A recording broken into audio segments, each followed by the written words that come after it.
Hey everyone, I'm Rob, and today we're taking a look at the Fuji 56mm 1.2 R APD.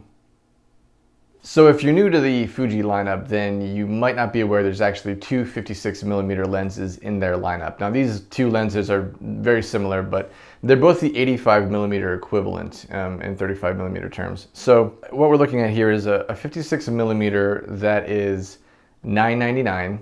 And that's your regular 1.2 lens. It's their fastest prime lens. It's beautiful, it's gorgeous, it's very, very, very sharp. And then they have this guy, which is also a 56mm lens, also 1.2 max aperture.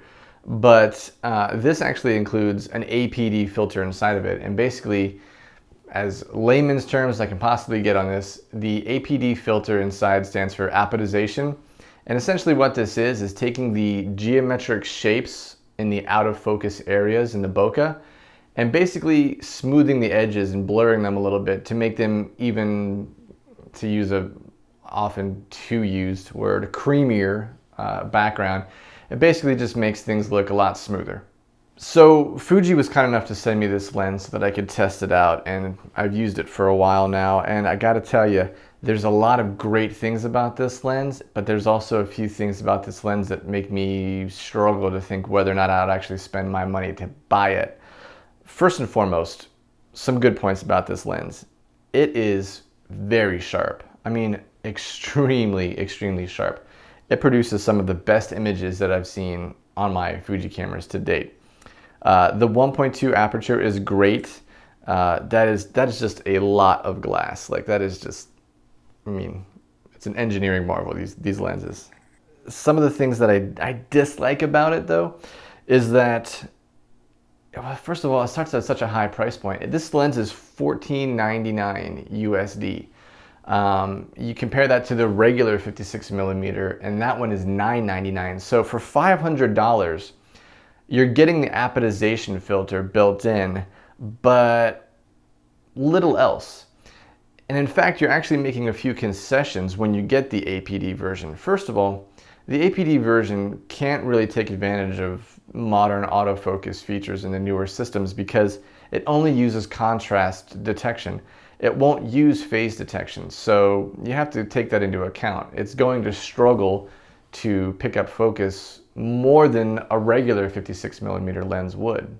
Aside from that, when you use the version with the apodization filter built in, you also tend to lose a little bit of light. So even though it can do a max aperture of 1.2, if you look very closely at the aperture ring itself, it actually has a double layer built in. So when you're at 1.2 on the lens, with the apodization filter version, you're actually at 1.7. When you click over to 1.4, that's actually giving you 1.8. So you're actually losing a little bit of light every time you use this lens. And that's because the apodization filter is actually, I guess, using some of that light to filter out the smoothness that it's trying to give you on the bokeh. Mechanically though, it's a solid lens just like every other Fuji prime out there. The weight in the hand is very good. It's pretty hefty, but it's, you know, not bad by any circumstances.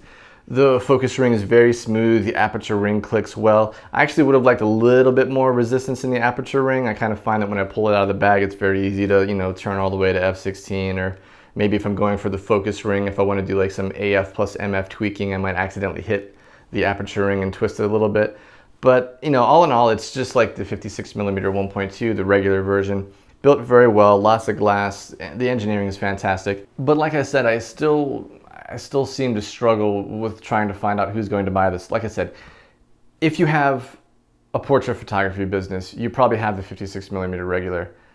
I don't see upgrading to this lens for an extra $500. I don't see if it's going to actually give you a $500 result. I think what you're paying for with that $500 is obviously the apodization filter itself, plus the manufacturing and the different aperture ring and the engineering that goes into such a thing. But I don't know if that's worth $500. I mean, if you're gonna spend $1,500 and you're a portrait photographer or a wedding photographer, you might just as soon look at the 50-140 zoom lens, which is right around the same price point, but just much more versatile. Sure, it's not 1.2 or 1.7 in this case, and it's not, you know, that creamy soft background, but you know, it's still 2.8. It's still pretty fast. And again, it's a zoom, so it's versatile. The pros of this lens are that it's built very well and that it provides absolutely gorgeous results. It's so sharp, and the background really is so amazingly blurred out, and it just really isolates the subject and makes things look fantastic.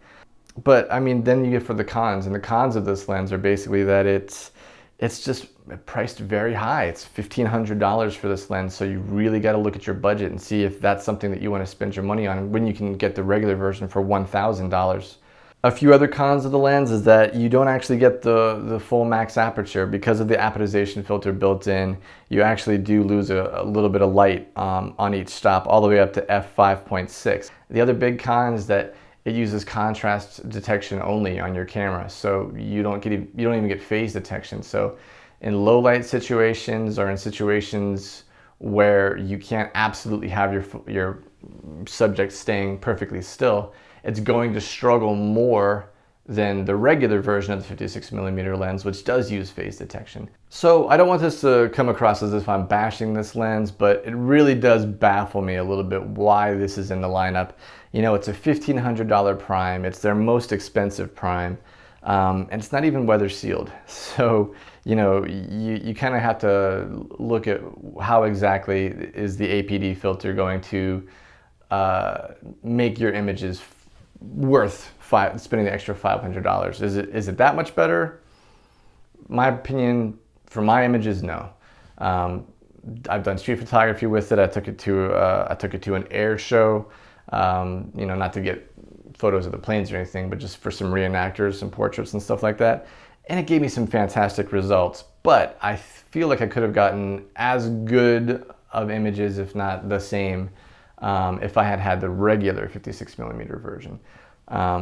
But yeah, I'm not trying to bash it. It is good. It's a great lens, but rent it first. If it's on your radar, rent it first and see if it's actually something that's going to be good for you. All right, so that's pretty much my rundown of the 56mm 1.2 R APD version. Again, very nice lens, but I would give it a solid rental at this point in time. If you're in the market for a lens like this, definitely check this one out, as well as its $9.99 regular counterpart, just to see how it affects your images. But I do want to say that I at least applaud Fuji for even offering the option of the APD version. There's a lot of companies that wouldn't even do that. So anyway, guys, if you liked the video, please be sure to like it, subscribe to the channel, and as always, I appreciate it, and I'll see you in the next one.